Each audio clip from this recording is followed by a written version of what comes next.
अस्सलामुअलैकुम everyone, welcome to my channel. आज की वीडियो में हमें स्टार्ट कर रहे हैं क्लास 10 एक्सरसाइज नंबर 18.7। देखें तो हमारे पास क्वेश्चन नंबर 1 क्या है। ठीक है, 18.7 बिल्कुल सिमिलर है किससे, 18.5 और 18.2 से। तो हमारे पास देखें क्वेश्चन नंबर 1 क्या है। उसने कहा the current in a wire is directly proportional. Sir जैसे ही हमने कहा डायरेक्टली प्रोपोर्शनल, तो सर याद रखिएगा हमारे पास वेरिएशन की कितनी टाइप्स होती हैं, 2 टाइप्स, जो मैं बार बार आपको बता चुका हूँ 18.2 में, 18.5 में। आज हम फिर डिस्कस कर रहे हैं। सर हमारे पास वेरिएशन की कितनी टाइप्स होती हैं, 2। सर एक आपके पास क्या होता है, एक आपके पास तो डायरेक्ट वेरिएशन, ठीक है, क्या होता है डायरेक्ट वेरिएशन, या आप कह सकते हैं डायरेक्ट प्रोपोर्शन, ठीक है, लेकिन आप कहेंगे क्या, डायरेक्ट वेरिएशन। दूसरा क्या होता है आपके पास, इन्वर्स वेरिएशन, या आप कह सकते हैं इन्वर्स प्रोपोर्शन। अब ये दोनों होती क्या है बेसिकली टाइप्स में आपको बताऊं। सर याद रखिएगा डायरेक्ट वेरिएशन में क्या होता है, डायरेक्ट वेरिएशन में ये होता है कि अगर आपने कोई एक क्वांटिटी क्या कर दी, इंक्रीज कर दी, क्या कर दी, इंक्रीज कर दी, दूसरी भी साथ में क्या होगी, इंक्रीज होगी।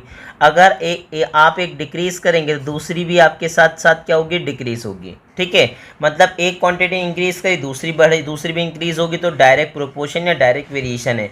लेकिन अगर आपने एक कम की और दूसरी बढ़ गई, दूसरी क्वांटिटी क्या हो गई, बढ़ गई, इसका मतलब ये आपके पास ये डायरेक्ट नहीं है, ये आपके पास क्या है, इनवर्स है। क्या है, इनवर्स। मैंने आपको क्या समझाया, डायरेक्ट वेरिएशन या डायरेक्ट प्रोपोर्शन में क्या होता है कि अगर एक क्वांटिटी कम करें दूसरी भी क्या हो जाए, कम, ये डायरेक्ट प्रोपोर्शन है। ठीक है, एक बढ़ाएं दूसरी बढ़ जाए तो ये क्या है, डायरेक्ट प्रोपोर्शन। लेकिन अगर एक कम करी दूसरी बढ़ गई, या दूसरी बढ़ाई पहली कम हो गई, इसका मतलब ये कि ये क्या है, इनवर्स प्रोपोर्शन है। ठीक है भाई, ये तो बेसिक कंडीशन थी। इसके बाद एक और बात, सर याद रखिएगा डायरेक्ट प्रोपोर्शन के अंदर दोनों क्वांटिटीज़ कैसे होती हैं, आमने सामने।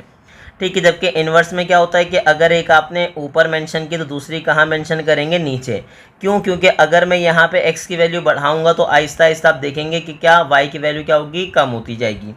ठीक है, ये तो क्या था, ये था बेसिक कॉन्सेप्ट। अब हम एक्सरसाइज की तरफ मूव करेंगे कि क्वेश्चन है क्या। ठीक है, याद रखिएगा बेसिक नॉलेज बहुत ज़रूरी होती है क्वेश्चन को सॉल्व करने के लिए, जिससे आपको किसी किस्म की प्रॉब्लम नहीं होती। अब हमारे पास क्वेश्चन क्या है देख लीजिए। उसने कहा the current in a wire is directly proportional to the potential difference. जो करंट है वायर में सर वो क्या है, डायरेक्टली प्रोपोर्शनल है किसके, पोटेंशियल डिफरेंस के। आगे क्या लिखा हुआ है, and inversely proportional to the resistance R. उसने कहा सर और इनवर्सली प्रोपोर्शनल है किसके, रेजिस्टेंस आर के। अब यहाँ पे इसने मुझे करंट दे दिया, आई दे दिया, ठीक है, और मुझे क्या दे दिया, पोटेंशियल डिफरेंस यानी कि वी। ठीक है, अब देखें सर मैं मेंशन करूंगा कंडीशन क्या है। कंडीशन ये है कि सर हमने क्या मेंशन किया, सॉल्व। अब हम करंट को किससे रिप्रेजेंट करते हैं, उसने कहा सर आई से। ठीक है, अब जैसे ही आपने लिखा आई, अब है क्या कंडीशन, उसने कहा डायरेक्टली प्रोपोर्शनली किससे, potential difference. Sir potential difference को किससे रिप्रेजेंट करते हैं, उसने कहा सर वी से। ठीक है, और इनवर्सली प्रोपोर्शनल किससे है ये बताइए, उसने कहा सर रेजिस्टेंस से, और रेजिस्टेंस तो उसने खुद लिख के दे दिया कि सर क्या है, आर है। अब इसके बाद क्या होगा, इसके बाद सिंपल आप क्या करेंगे, यहाँ से साइन ऑफ प्रोपोर्शनलिटी रिमूव करेंगे और साथ में मेंशन कर देंगे कांस्टेंट। क्या मेंशन कर देंगे, कांस्टेंट। सर का नाम किससे आता है, सर मेरा नाम आता है आई एम से। तो मैंने जो कांस्टेंट लिया सर वो क्या ले लिया, उसने कहा सर अपने नाम पे मैंने क्या रख दिया, एम। आपका जो अच्छा लगे आप वो लिख दें, कोई मसले वाली बात नहीं है। अब यहाँ से अगर मैं बेसिकली कांस्टेंट की वैल्यू फाइंड आउट करना चाहूँ तो कंडीशन क्या बनाऊँगा, उसने कहा सर जो ये आर डिवाइड हो रहा है यहाँ पे आके क्या हो जाएगा, मल्टीप्लाई। ठीक है, अगर मैं कहूँ कि एम की वैल्यू क्या बन रही, तो उसने कहा सर ये आई आर डिवाइड हो रहा है, आई से क्या हो जाएगा, मल्टीप्लाई। तो इसका मतलब क्या हो जाएगा, आई इंटू आर। फिर बताइए, उसने कहा सर ये वी एम से मल्टीप्लाई हो रहा है, तो यहाँ पे आके क्या हो जाएगा, उसने कहा सर डिवाइड हो जाएगा। तो आपने किसके लिए कंडीशन बना ली, आपने कंडीशन बना ली एम के लिए। ठीक है, यानी कांस्टेंट के लिए। अब उसके बाद क्या है ये देख लीजिए, सवाल के अंदर, क्वेश्चन के अंदर आपको वैल्यूज़ गिवन है। तो उसने कहा सर मैं पुट कर रहा हूँ, यहाँ से देखें, उसने कहा if I equals to 6 ampere. अब मैं पुट कर रहा हूँ आई इक्वल्स टू क्या है, 6 एम्पेयर। ठीक है भाई, आगे बताइए और क्या पुट कर रहे हैं। उसने कहा सर और पुट कर रहे हैं वी की जगह पे 220 वोल्ट। सिर्फ वैल्यू लिखना चाहें तो भी लिख सकते हैं, कोई मसले वाली बात नहीं है। आगे बताइए और क्या, उसने कहा सर और मेरे पास है, एंड क्या गिवन है बताइए, आर। आर बताएं मेरे पास क्या, उसने कहा सर 5 ओम। ठीक है, अब आगे बताइए। अच्छा, ओम की जगह आप इसका यूनिट भी बना सकते हैं, या अगर आपका दिल चाह रहा है तो यहाँ से ओम भी लिख सकते हैं, कोई मसले वाली बात नहीं है। सर कहाँ पुट कर रहे हैं, उसने कहा सर इन अबव। अगर आप यूनिट देख के कन्फ्यूज़ हो रहे हैं तो कोई मसले वाली बात नहीं, सिर्फ आप आई की जगह 6, वी की जगह 220 और आर की जगह 5 पुट कर सकते हैं, कोई ऐसी कोई मसले वाली बात नहीं है। अब उसने कहा सर अब क्या होगा ये बता दीजिए। उसने कहा सर मेरे पास क्या आएगा, उसने कहा सर मेरे पास आएगा एम में आई की जगह क्या रहेगा 6, फिर बताएं क्या रहेगा। उसने कहा सर आर की जगह पे क्या आ गया 5, ठीक है भाई। उसके बाद डिवाइड में मेरे पास क्या रहा है, डिवाइड में मेरे पास आ रहा है 220, ठीक है। यहाँ तक बताएं कोई मसले वाली बात, उसने कहा सर नहीं, बिल्कुल सब आसान है। और बिल्कुल आसान है सर, देखें हमने क्या किया 6 को 5 से मल्टीप्लाई किया तो मेरे पास क्या आ गया 6 5 30 और डिवाइड में क्या आ रहा है, डिवाइड में आ रहा है 220। तो अब क्या होगा, उसने कहा सर अब बेसिकली 0 से 0 क्या हो जाएगा, कैंसिल आउट हो जाएगा, ठीक है। और बताएं मेरे पास m क्या आया, m मेरे पास आ गया 3/22, क्या आ गया बताइए। उसने कहा सर 3/22, ये बेसिकली क्या आ गया m। अब जैसे ही m आपके पास आ गया, उसने क्या कहा m तो मेरे पास आ चुका है, तो अब मैं वापस पुट कर दूंगा सर कंडीशन में, क्या लिखूंगा बताइए। उसने कहा सर मैं पुट कर रहा हूँ m इक्वल्स टू बताइए क्या 3/22 और सर कहाँ पुट कर दूंगा, in equation number 1, in equation number 1। तो मेरे पास इक्वेशन नंबर 1 क्या थी अगर आपको याद हो तो सर मेरे पास था i इक्वल्स टू क्या था m की जगह क्या लिखेंगे 3/22, साथ में क्या जाएगा v/r, ठीक है। आप चेक करना चाहें तो देख लीजिए, मेरे पास यही कंडीशन थी और मैंने m की जगह क्या पुट कर दिया बताइए 3/22। तो मेरे पास किसकी कंडीशन बन गई, मेरे पास कंडीशन बन गई i की। अब क्वेश्चन में मैं वापस जाऊंगा, देखूंगा सर मेरे पास मुझे क्या फाइंड आउट करना है। उसने कहा सर अगर आप बात करें क्वेश्चन की तो देखें क्वेश्चन में क्या फाइंड आउट करना है। उसने कहा सर फाइंड आई, आपको क्या करना है, आई रिक्वायर्ड है व्हेन v इक्वल्स टू क्या है 180 एंड r इक्वल्स टू क्या है 8। तो चलें पुट करते हैं। उसने कहा सर अगर आई आपको रिक्वायर्ड है तो मैं क्या कर रहा हूँ बताइए। उसने कहा सर मैं मेंशन करूँगा पुट, बताएं क्या पुट करेंगे। उसने कहा v पुट कर रहे हैं सर 180, ठीक है, एंड आर में मैं क्या पुट कर रहा हूँ बताइए। उसने कहा सर आर में पुट कर रहे हैं 8, ठीक है। एक दफ़ा कंफर्म कर लीजिए ताकि बाद में मिस्टेक ना हो जाए। जी सर आर में क्या पुट कर रहे हैं, उसने कहा सर 8, आगे क्या लिख देंगे। उसने कहा सर इन अबव। अब जैसे ही आप पुट करेंगे तो बताएं मेरे पास कंडीशन क्या बनेगी। उसने कहा सर मेरे पास आ गया आई, ठीक है। उसके बाद क्या लिखा मैंने 3/ क्या आ गया 22। सर फिर बताइए मेरे पास क्या आया v की जगह क्या आ जाएगा। उसने कहा सर 180 और आपके पास r की जगह क्या आ जाएगा। उसने कहा सर 8।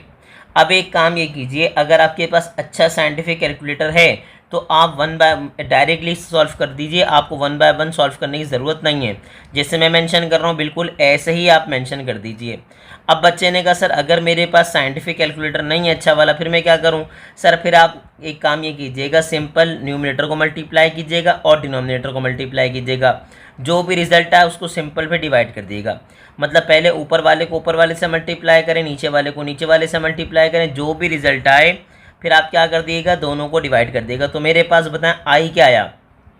उसने कहा सर मेरे पास आ गया 3.068, क्या आ गया 3.068। और मुझे बताएं सर अगर ये आई है, आई का मतलब क्या है करंट, तो करंट का यूनिट क्या था। उसने कहा सर करंट का यूनिट था एम्पियर, क्या था एम्पियर। तो मैंने मेंशन कर दिया कि सर आई आ गया, आई कितना आ गया 3.068 और यूनिट साथ में लिख दिया क्या एम्पियर। और यही बेसिकली क्या हो गया क्वेश्चन नंबर 1 का आंसर। अब हम क्या सॉल्व करेंगे। उसने कहा सर अब मैं सॉल्व करूंगा बेसिकली क्वेश्चन नंबर 2। तो देखें बेसिकली क्वेश्चन नंबर 2 मेरे पास क्या है। उसने कहा सर क्वेश्चन नंबर 2 बहुत आसान होने वाला है। क्वेश्चन नंबर 2 जल्दी से देखिए। तो सर मेरे पास सवाल क्या है। उसने कहा द इंटेंसिटी ऑफ लाइट।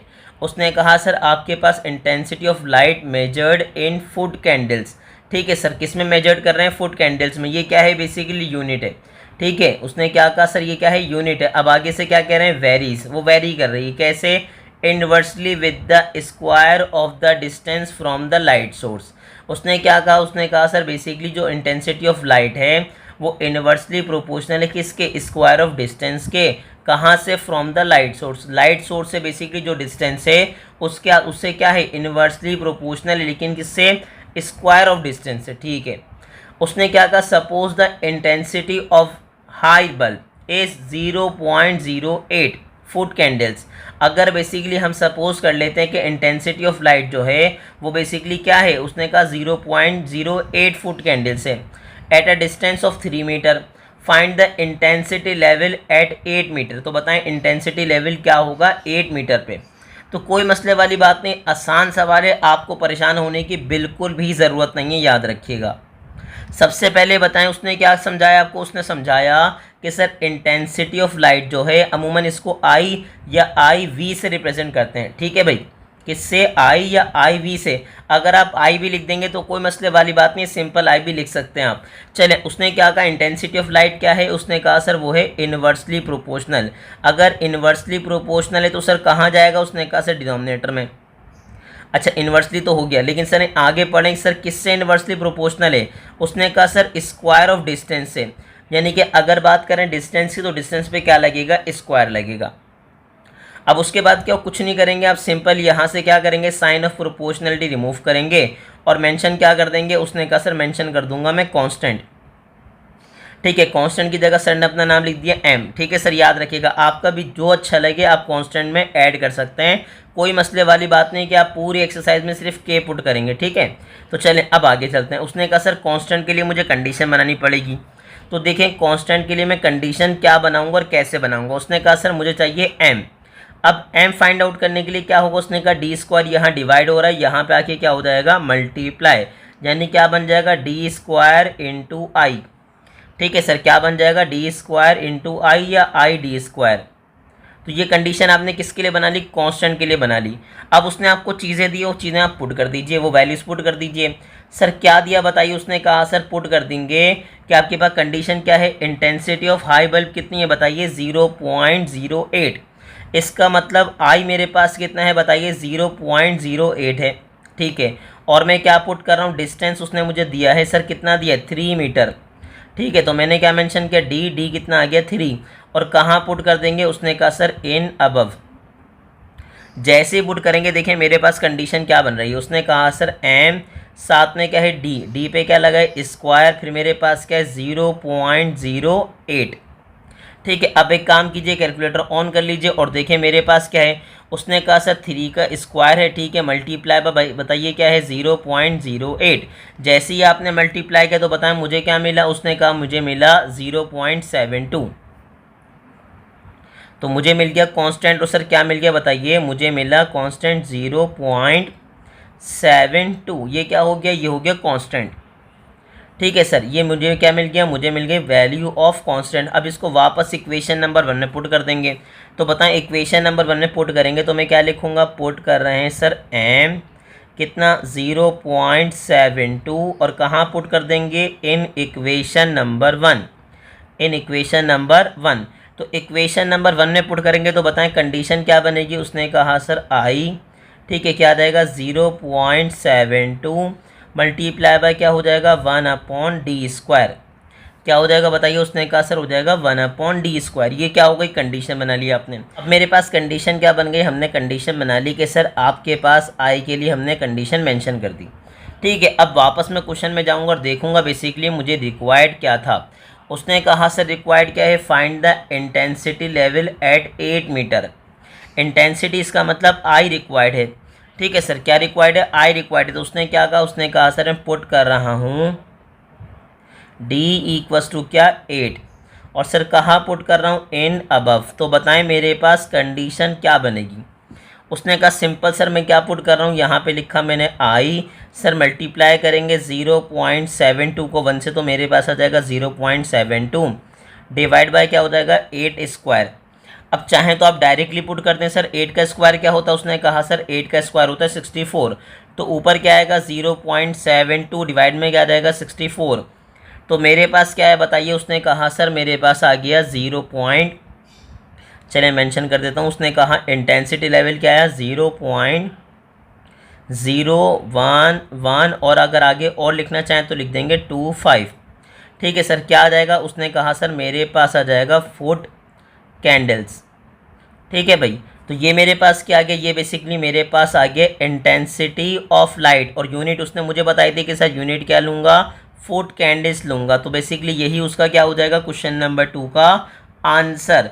तो अब कहाँ मूव करेंगे, अब मूव करेंगे इसके क्वेश्चन नंबर 3 की तरफ। देखें क्वेश्चन नंबर 3 मेरे पास क्या है। तो अब हमारे पास क्वेश्चन नंबर 3 क्या है, देखिए उसने कहा the strength S of a rectangular beam can varies directly as the breadth B and the square of the depth D. ठीक है, उसने क्या कहा सर, बेसिकली एक रेक्टेंगुलर बीम है जिसकी स्ट्रेंथ एस है और वो बेसिकली स्ट्रेंथ एस क्या है, डायरेक्टली प्रोपोर्शनल है किससे, ब्रेथ बी से and basically square of the depth से। इन दोनों से वो क्या है, डायरेक्टली प्रोपोर्शनल है। अब कंडीशन पे जाएंगे सर, कंडीशन क्या है, उसने कहा सर, हमने मेंशन किया सर सॉल्व।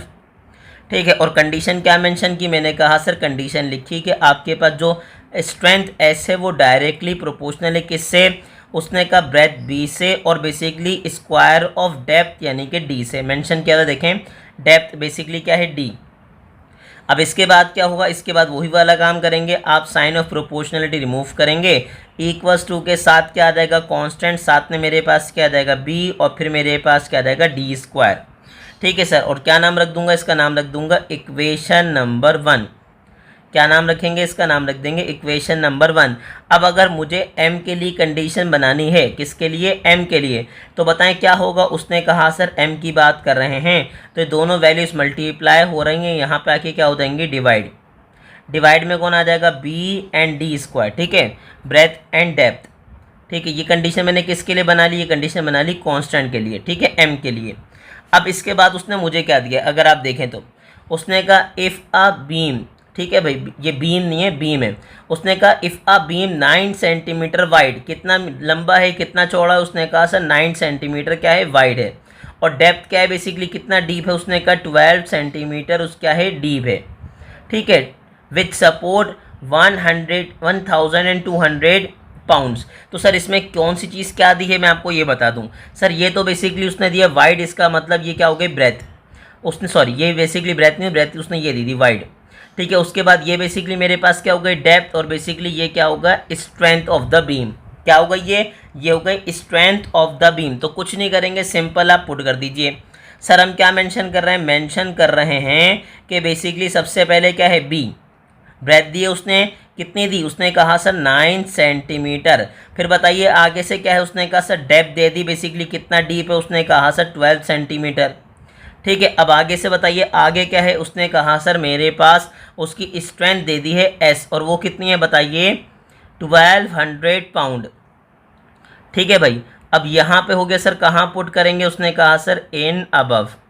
ठीक है, अच्छा सबके साथ मैंने यूनिट मेंशन किया तो यहाँ भी यूनिट मेंशन कर दिएगा, मुझे लगा मैंने नहीं की। ठीक है, मर्जी आप करना चाहें कर लीजिए, नहीं करना चाहें तो भी कोई मसले वाली बात नहीं है, याद रखिएगा। अब जैसे ही आपने पुट किया तो मुझे बताएं मेरे पास क्या बनेगा। उसने कहा सर 1 बाय 1 में सॉल्व करूंगा, सिंपल। तो बताएं मेरे पास कांस्टेंट के लिए कंडीशन क्या बनेगी, उसने कहा सर m आ गया मेरे पास, s की जगह मैं क्या पुट करूंगा बताइए, उसने कहा सर s की जगह पुट करूंगा 1200 डिवाइड बाय क्या है बताइए, b। अब b बेसिकली कितना है, 9 है, और आगे से बताएं d कितना है, उसने कहा सर d बेसिकली है 12 और उस पर लग जाएगा स्क्वायर। ठीक है, अब एक बात तरीका तो ये है कि आप 1 बाय 1 सॉल्व करें। ठीक है, अगर आपके पास सिंपल कैलकुलेटर है तो आप पहले 12 का स्क्वायर कीजिए, 9 से मल्टीप्लाई करें और उसको मेंशन कर दें कहाँ पे, डिनोमिनेटर में। तो अगर आप इस वे पे जाएंगे तो मेरे पास क्या बनेगा, उसने कहा चलें सर एक काम करते हैं, ऐसा कर लेते हैं। ठीक है, देखिए मेरे पास क्या बनेगा, सिंपल मैंने कैलकुलेटर ऑन किया, सर 9 को मल्टीप्लाई कर रहे हैं किससे, 12 के स्क्वायर से। तो जब आप ऐसा करेंगे, पहले 12 का स्क्वायर करेंगे, 9 से मल्टीप्लाई करेंगे, तो मेरे पास क्या आ जाएगा 1296। अब सिंपल इन दोनों को डिवाइड कर दिएगा। अगर और आप चाहें तो अगर आपके पास साइंटिफिक कैलकुलेटर है तो आप डायरेक्ट भी कर सकते हैं, कोई मसले वाली बात नहीं है। लेकिन याद रखिएगा पेपर के अंदर अमूमन साइंटिफिक कैलकुलेटर अलाउ नहीं होता, तो अपने आप को यूज़ टू बनाइएगा कि सिंपल कैलकुलेटर यूज़ कैसे करना है आपको। ठीक है, तो बताएं मेरे पास m क्या आ गया, यानी कि वैल्यू ऑफ कांस्टेंट क्या मिली मुझे बताइए। उसने कहा मुझे मिला 0.925। ठीक है सर, क्या मिला 0.925। ठीक है, एक और लिखना चाहें तो साथ में लिख दीजिएगा 9। अब उसने क्या कहा सर, ये तो बेसिकली मेरे पास आ गया क्या, कांस्टेंट, और चाहे तो 2-3 ले लीजिए, कोई मसले वाली बात है नहीं, ऐसा कोई मसला नहीं है कि अगर आप 2 ले लेंगे तो कोई इशू होगा।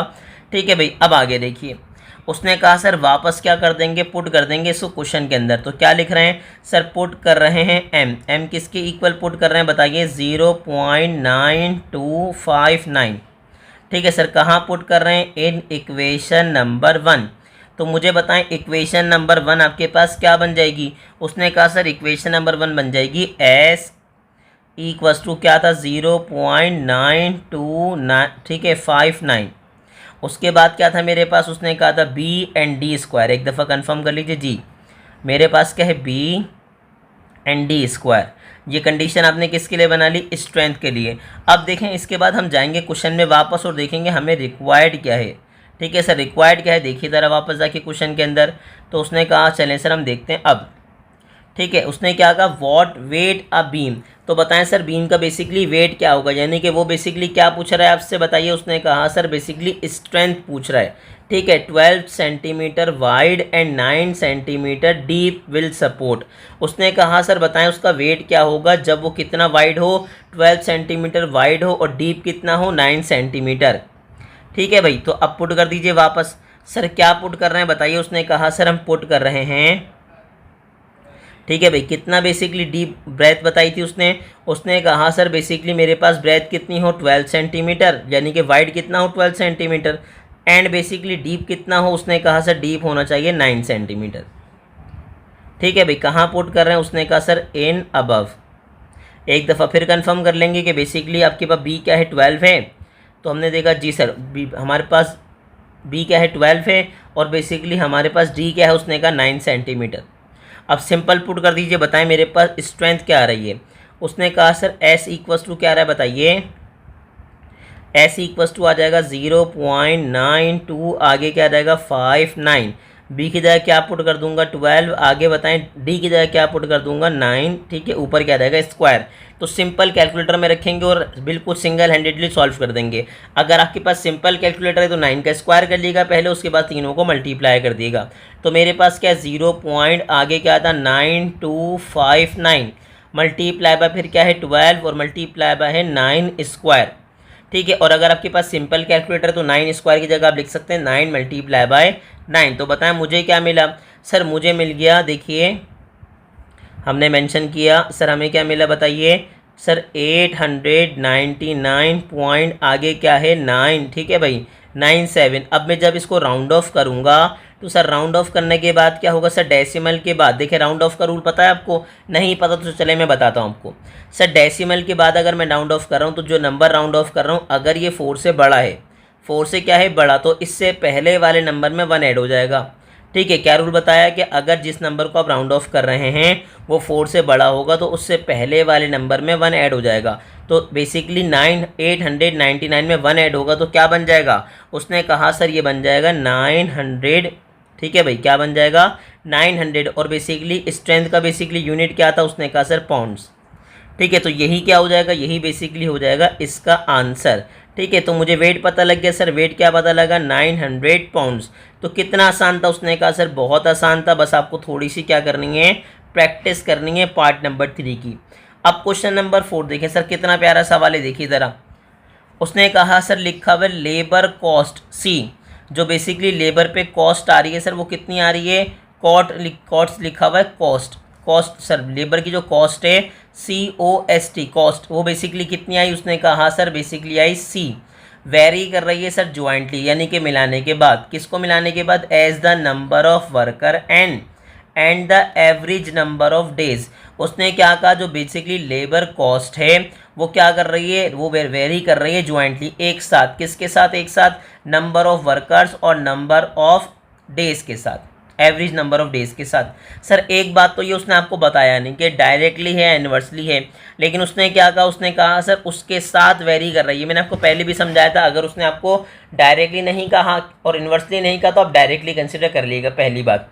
दूसरी बात मैं यहाँ पे आपको प्रॉपर वर्डिंग में समझाऊंगा ताकि आपको पता लगे भाई मैं डायरेक्टली ले रहा हूँ तो क्यों ले रहा हूँ। सर देखें लेबर कॉस्ट की बात करें तो सर एक बात समझिएगा, नंबर ऑफ वर्कर्स। सर अगर फॉर एग्जांपल मेरे पास 10 वर्कर काम कर रहे हैं, ठीक है, और उन पर कोई कॉस्ट आ रही है, ठीक है, और 10 दिन के लिए काम कर रहे हैं, 10 वर्कर काम कर रहे हैं 10 दिन के लिए। अब अगर मैं 15 वर्कर लेकर आ दूँ तो बताएं कॉस्ट बढ़ेगी या नहीं बढ़ेगी? उन्होंने कहा सर बिल्कुल बढ़ेगी। इसका मतलब लेबर कॉस्ट और नंबर ऑफ वर्कर्स बेसिकली क्या हैं, डायरेक्टली प्रोपोर्शनल हैं। अब छोड़ दें एक बात को, 10 दिन के लिए 10 वर्कर काम कर रहे थे, अब सोचें 10 दिन के लिए नहीं 20 दिन के लिए काम शुरू कर दिया उन्होंने, तो अब क्या होगा, कॉस्ट वही आएगी, कॉस्ट बढ़ जाएगी। उसने कहा सर दोबारा जाहिर सी बात है 10 से जगह 20 दिन काम करें तो पैसे तो ज़्यादा लेंगे। तो इसका मतलब ये कि अगर आप डेज बढ़ाएंगे तो भी आपको क्या मिलेगी, कॉस्ट ज़्यादा पड़ जाएगी। इसका मतलब ये भी क्या है, आपके पास डायरेक्टली प्रोपोर्शनल है। क्यों, वर्कर बढ़ेंगे तो भी कॉस्ट बढ़ेगी और अगर डेज बढ़ेंगे तो भी कॉस्ट बढ़ेगी। और मैंने आपको क्या समझाया था स्टार्ट में, अगर एक चीज़ बढ़े दूसरी भी साथ में बढ़े, इसका मतलब दोनों आपस में क्या हैं, डायरेक्टली प्रोपोर्शनल हैं। अब कंडीशन में जाएंगे, देखिए कंडीशन मेरे पास क्या है, मैंने क्या मेंशन किया सर, सॉल्व। ठीक है, उसके बाद क्या किया, उसने कहा सर जो बेसिकली कॉस्ट है वो डायरेक्टली प्रोपोर्शनल है number of workers and average number of days से। उसके बाद क्या किया हमने, basically sign of proportionally remove की, क्या मेंशन किया, कांस्टेंट, कांस्टेंट क्या मेंशन कर दिया, एम। ठीक है, साथ में क्या आ गया, एन ओ डी। सर क्या मेंशन कर देंगे, ये इक्वेशन कहलाएगी इक्वेशन नंबर 1। हमने क्या मेंशन कर दिया कि सर ये क्या है, ये इक्वेशन नंबर 1 है। अब इसके बाद क्या करते हैं हम, इसके बाद बेसिकली हम कंडीशन बनाते हैं कांस्टेंट के लिए। तो m की अगर मुझे वैल्यू चाहिए तो क्या होगा, उसने कहा सर ये n और d जो मल्टीप्लाई हो रहे हैं यहाँ पे आके क्या हो जाएंगे, उसने कहा सर सिंपल हो जाएंगे डिवाइड। ठीक है, सिंपल क्या हो जाएंगे, उसने कहा सर डिवाइड, और मैंने कंडीशन किसके लिए बना ली, कांस्टेंट के लिए कंडीशन बना ली। ठीक है भाई, अब मैं जाऊँगा वापस क्वेश्चन के अंदर। क्वेश्चन में क्या है, उसने कहा इफ़ द कॉस्ट, देखें यहाँ सही लिखा है, कॉस्ट क्या है 100 वर्कर्स की। ठीक है, आगे क्या लिख रहे हैं, if the cost of 100 workers. Sir ये 100 कॉस्ट नहीं है, ये 100 क्या है, वर्कर्स हैं। कितने दिन के लिए, 15 डेज़ के लिए काम कर रहे हैं, तो कॉस्ट क्या आ रही है 9000। इसको गौर से पढ़िएगा, इफ़ द कॉस्ट, अगर कॉस्ट है 100 वर्कर की 15 दिन काम करने पे क्या 9000, इसका मतलब कॉस्ट क्या है 9000 है। Number of average number of days कितने 15 और वर्कर्स कितने, उसने कहा सर 100। ठीक है, तो अब पुट कर रहे हैं आप वापस इसको। ठीक है सर, क्या करेंगे, उसने कहा सर मैं पुट कर दूंगा। ठीक है सर, क्या पुट करूंगा, उसने कहा नंबर ऑफ वर्कर, सर कितने हैं 100। आगे बताइए बेसिकली डेज़ कितने हैं मेरे पास, उसने कहा डेज़ मेरे पास है 15। फिर बताइए सर कॉस्ट क्या आई, उसने कहा सर कॉस्ट आ गई मेरे पास 9000। ठीक है, कहाँ पुट कर रहे हैं, उसने कहा सर इन अबव। अब बताएं सर मेरे पास क्या आएगा, उसने कहा सर मेरे पास आएगा एम। ठीक है, इक्वल्स टू क्या है सी, तो सी की जगह क्या प्लेस कर देंगे, उसने कहा प्लेस कर देंगे 9000 डिवाइड बाय क्या आ गया, उसने कहा सर आया एन, और एन की जगह क्या आ जाएगा 100। फिर मेरे पास साथ में क्या आ जाएगा 15। ठीक है, सिंपल। अब कैंसिल आउट कीजिए, उसने कहा सर 20 से 20 आपस में क्या हो जाएंगे, कैंसिल आउट। और अगर मैं बेसिकली 90 जो बचा मेरे पास क्या 90, अब 90 को मैं 15 से डिवाइड करवाऊँगा तो मेरे पास सिंपल क्या आ जाएगा 6। क्या आ जाएगा, उसने कहा सर सिंपल मेरे पास आ जाएगा 6, यानी कि मुझे कांस्टेंट पता लग गया। सर कांस्टेंट क्या आ गया, उसने कहा सर कांस्टेंट आ गया मेरे पास 6। अब कुछ नहीं करेंगे, आप वापस पुट कर देंगे, तो मैं क्या लिखूंगा बताइए। उसने कहा सर मैं पुट कर रहा हूँ m की जगह पे 6, और कहाँ पुट कर रहे हैं, in equation number 1, equation number 1 में। तो बताएं मेरे पास इक्वेशन नंबर 1 क्या बनेगी, उसने कहा सर c इक्वल्स टू क्या आ जाएगा 6 n और क्या आ जाएगा d। ठीक है, ये तो आपने बना लिया फंक्शन। ठीक है भैया, क्या बना लिया आपने, फंक्शन बना लिया। अब उसने कहा सर रिक्वायर्ड क्या है, सवाल में वापस जाइए, देखिए बेसिकली क्या रिक्वायर्ड है। ठीक है, क्वेश्चन में हम वापस गए, हमने देखा रिक्वायर्ड क्या है भाई। सर चलें आगे देखिए, find the labour cost. Sir आपको क्या करना है, लेबर की कॉस्ट फाइंड आउट करनी है, यानी कि सी चाहिए आपको, ऑफ 300 वर्कर्स फॉर 20 डेज़। अगर बेसिकली 300 वर्कर्स क्या कर रहे हैं, वर्क कर रहे हैं, और कितने डेज़ के लिए वर्क कर रहे हैं, 20 डेज़ के लिए। तो मैंने क्या कहा, मैंने कहा सर मैं पुट कर रहा हूँ बेसिकली एन कितना है, उसने कहा सर कितने वर्कर्स हैं, वर्कर्स मेरे पास हैं 300। एक दफ़ा कंफर्म कर लीजिए दोबारा जी, कितने वर्कर्स हैं, 300 वर्कर्स हैं, और कितने दिन के लिए काम कर रहे हैं, उसने कहा सर 20 डेज़ के लिए काम कर रहे हैं। तो मैंने कहाँ पुट कर दिया, इन अबव। ठीक है सर, कहाँ पुट कर दिया, उसने कहा सर इन अबव, यानी कि ऊपर पुट कर दिया। जब ऊपर पुट करेंगे तो बताएं मेरे पास कंडीशन क्या बनेगी, उसने कहा सर सी इक्वल्स टू क्या हो जाएगा 6 मल्टीप्लाई बाय क्या हो जाएगा 300। ठीक है, फिर क्या हो जाएगा मल्टीप्लाई बाय 20। अब अगर आप तीनों को सिंपल मल्टीप्लाई करें तो मेरे पास क्या है 6 मल्टीप्लाई बाय 300। ठीक है, फिर मल्टीप्लाई बाय क्या है 20। अब जब आपने तीनों को सिंपल मल्टीप्लाई कर दिया तो मेरे पास बताएं कॉस्ट क्या आ गई। उसने कहा सर बेसिकली लेबर की जो कॉस्ट आई वो कितनी आ गई बताइए, ₹36,000। सर कितना है, 36,000। अब बेसिकली ये क्या आ गई, आ गई मेरे पास लेबर कॉस्ट। तो बताएं क्वेश्चन कितना आसान था, बहुत आसानी से आपने क्या किया, लेबर कॉस्ट फाइंड आउट कर ली। ठीक है, आप चाहें तो इसका रिजल्ट प्रॉपर वर्डिंग में लिख सकते हैं, कोई मसले वाली बात नहीं। और वर्डिंग कहाँ से पिक करेंगे, क्वेश्चन से। उसने लिखा था फाइंड द कॉस्ट, तो आप लिख दीजिए द कॉस्ट और पूरी कंडीशन बना लीजिए। चलिए मैं आपको बता देता हूँ ताकि आपको परेशानी ना हो। अगर आप रिजल्ट बनाना चाहें तो सिंपल आप लिख देंगे the labour cost of 300 workers for 20 days is कितनी, 36,000। कितना, मुझे लगा 3,000 है लेकिन नहीं, 36,000। ठीक है, तो मुझे उम्मीद है कि आपको ये क्वेश्चन नंबर 4 बहुत अच्छे से क्लियर हो गया होगा। अब यहाँ पे क्वेश्चन नंबर 5 देखें, ये भी एक अच्छा और प्यारा सवाल है। देखें हमारे पास क्वेश्चन नंबर 5 क्या है, the sale tax on up the purchase of a new car varies directly as the price of a car. उसने कहा सर बेसिकली जो सेल टैक्स है किसी भी कार का वो क्या कर रहा है, वेरी कर रहा है डायरेक्टली किससे, प्राइस ऑफ अ कार से। यानी कि जितनी ज़्यादा प्राइस होगी उतना ज़्यादा सेल टैक्स लगेगा, ये तो कॉमन सी बात है। ठीक है, अब आगे से क्या कहा, if a new car is purchased in 20 lakhs. उसने कहा सर अगर कोई नई कार परचेज की गई कितनी की, 20 लैक्स की, then the sale tax is 40,000। तो फिर सेल टैक्स कितना लगा, 40,000 लगा। How much sale tax, how much sale tax is charge, बताएं सेल टैक्स कितना चार्ज होगा if a new car is price at 28 lakhs. Sir अगर बेसिकली कार की प्राइस 28 लाख से तो बताएं सेल टैक्स कितना चार्ज होगा। ठीक है सर, देखिए बताएं क्वेश्चन कितना ही प्यारा है आपके पास। ठीक है, देखें लॉजिकल क्वेश्चन है। तो चलें स्टार्ट करते हैं, देखते हैं हमारे पास क्वेश्चन क्या है। सबसे पहले उसने कहा कि सर जो बेसिकली टैक्स है, सेल टैक्स यानी कि टी हमने मेंशन कर दिया। ठीक है, आप चाहें तो मेंशन कर दीजिएगा, लेट कर लिया हमने कि सेल टैक्स किसके इक्वल है, टी के। ठीक है, कोई मसले वाली बात नहीं, याद रखिएगा। अब उसने कहा सर सेल टैक्स मेरे पास क्या है बताइए, टी।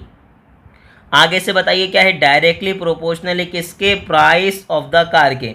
मैं अगेन रिपीट कर रहा हूँ, आप मेंशन कर सकते हैं स्टार्ट के अंदर, क्योंकि इस बार उसने आपको चीज़ें मेंशन नहीं की। अमूमन वो आपको खुद बताता था कि भाई जो कॉस्ट प्राइस है वो बेसिकली क्या है, सी है। नंबर ऑफ वर्कर्स आपके पास क्या है, एन है। डेज आपके पास डी हैं। तो अगर इस कंडीशन में उसने आपको नहीं बताया तो आप लेट कर सकते हैं कि बेसिकली मेरे पास क्या है, let T is the sale tax, T is the, ठीक है सर क्या है, sale tax, and P S price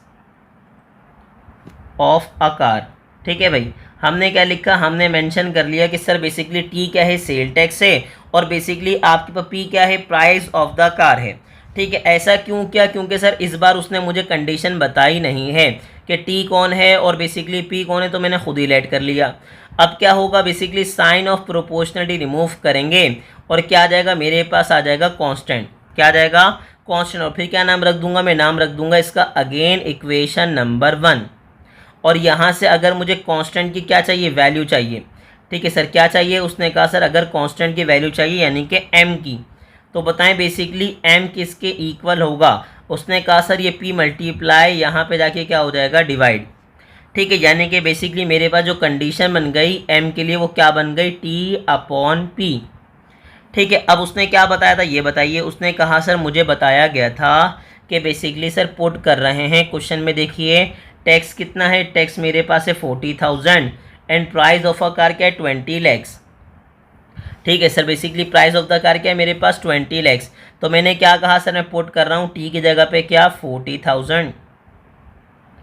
ठीक है सर, मेरे पास क्या गया 40,000 एंड प्राइस में क्या पुट कर रहा हूँ, उसने कहा सर 20 लैक्स। कितने जीरो आएंगे हमारे पास, आ जाएंगे 6 जीरो। ठीक है, एन अबव। अब बताएं मेरे पास कंडीशन क्या बनी, उसने कहा सर मुझे चाहिए कांस्टेंट। तो बताएं मेरे पास आ गया एम, एम के साथ क्या आ गया बताइए, टी, टी की जगह पे क्या आ गया, बेसिकली आ गया 40,000। ठीक है, और डिवाइड में क्या आ गया, डिवाइड में मेरे पास आ गया 20 लैक्स। ठीक है सर, मेरे पास क्या आ गया 20 लैक्स। अब क्या करेंगे, अब आप कैंसिल आउट करेंगे तो सर क्या होगा, ये बेसिकली 4 जीरो से 1 2 3 4 जीरो क्या हो गए, कैंसिल आउट हो गए। आपने कैंसिल आउट कर दिया सिंपल। आप चाहें तो आप इसको फ्रैक्शन में रखें, आप चाहें तो आप कैलकुलेटर यूज़ करके डिवाइड कर सकते हैं कि 4 को मैं क्या कर रहा हूँ, डिवाइड कर रहा हूँ किससे, 200 से। ठीक है सर, मेरे पास एग्जैक्ट आंसर आ गया 0.02। अगर एग्जैक्ट आंसर नहीं आता तो फिर मैं जाता कहाँ पे, फ्रैक्शन पे। लेकिन अभी मेरे पास एग्जैक्ट आंसर आ चुका है, तो मैं क्या करूँगा, मैं इस बार क्या करूँगा, मैं इस बार डायरेक्टली वैल्यू प्लेस कर दूंगा कि मेरे पास वैल्यू क्या गई बताइए, 0 पॉइंट, उसके बाद क्या है, उसने कहा सर 02। ये क्या है मेरे पास, कांस्टेंट की वैल्यू जो कि आ चुकी है। देखें कितनी प्यारी वैल्यू आई है। उसने कहा सर देखें m तो मेरे पास आ गया। ठीक है सर, m आ गया, वापस पुट कर दीजिए इसको इक्वेशन नंबर 1 में। तो मैंने क्या मेंशन किया सर, मैं पुट कर रहा हूँ m की प्लेस से बताइए क्या, 0.02। और कहाँ पुट कर रहे हैं बताइए, उसने कहा sir in equation number 1, equation number 1 में। तो इक्वेशन नंबर 1 में जब मैं पुट करूँगा तो बताएं मेरे पास कंडीशन क्या बनेगी। उसने कहा सर कंडीशन बेसिकली बन जाएगी कि t क्या हो जाएगा, इक्वल हो जाएगा किसके, 0.02, साथ में क्या जाएगा, p। ठीक है भाई, ये कंडीशन किसकी है, उसने कहा सर ये बना ली मैंने कंडीशन किसके लिए, टैक्स के लिए। अब देखें क्वेश्चन में वापस जाइए, देखें मेरे पास क्वेश्चन में क्या रिक्वायर्ड था।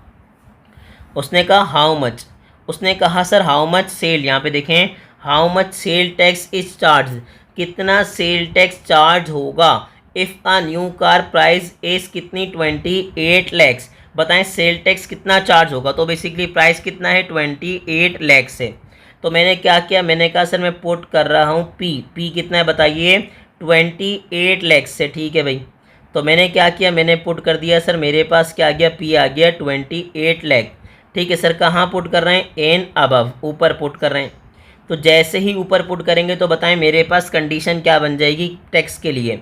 उसने कहा जाएगा 0.02 मल्टीप्लाई बाय क्या हो गया बताइए, 28 लैक्स। तो अब मैंने वैल्यू क्या कर दी बताइए, मैंने वैल्यू कर दी प्लेस।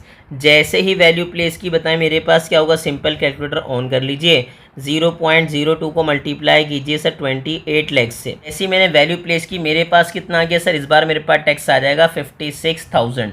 कितना आ जाएगा, उसने कहा सर मेरे पास आ जाएगा 56,000। अब इसको प्लेस कीजिए, उसने कहा सर टैक्स कितना आ जाएगा, मेरे पास आ जाएगा ₹56,000। और यही हो जाएगा basically sale tax of the car. ठीक, अब अगर आप चाहें तो आप इसके साथ वर्डिंग लिख सकते हैं, मतलब अगर आपका दिल चाह रहा है तो कोई, वैसे आप चाहें तो अब यहाँ आंसर लिख सकते हैं। लेकिन अगर आप चाह रहे हैं कि मेरे पास वर्डिंग आ जाए तो मैं क्या लिखूँगा, मैं लिखूँगा हैंस। ठीक है सर, मैंने क्या लिखा, द सेल टैक्स। उसने कहा सर बेसिकली सेल टैक्स क्या होगा, चार्ज होगा। आप ठीक है भाई, सेल टैक्स चार्ज होगा, कितना होगा, उसने कहा भाई एट द प्राइस। ठीक है भाई, ऑफ। उसने कहा सर इस प्राइस पे सेल टैक्स चार्ज होगा, और कितना होगा ये बता दिएगा। उसने कहा सर कितना चार्ज होगा, इस ₹56,000। कितना, ₹56,000। और यही बेसिकली इसका क्या हो जाएगा, आंसर। आप चाहें तो यहाँ भी स्टॉप कर सकते हैं, आपका दिल चाह रहा है प्रॉपर स्टेटमेंट लिखें तो ये आप स्टेटमेंट लिख सकते हैं, कोई मसले वाली बात नहीं है। तो उम्मीद है कि आपको 18.7 बहुत अच्छे से क्लियर हो गई होगी। आपको क्या करनी है, इसकी प्रैक्टिस करनी है। और ऐसे ही इन्फॉर्मेटिव वीडियोस देखने के लिए हमारे चैनल को लाइक करें, सब्सक्राइब करें और ज़्यादा से ज़्यादा अपने क्लास फेलो से शेयर करें।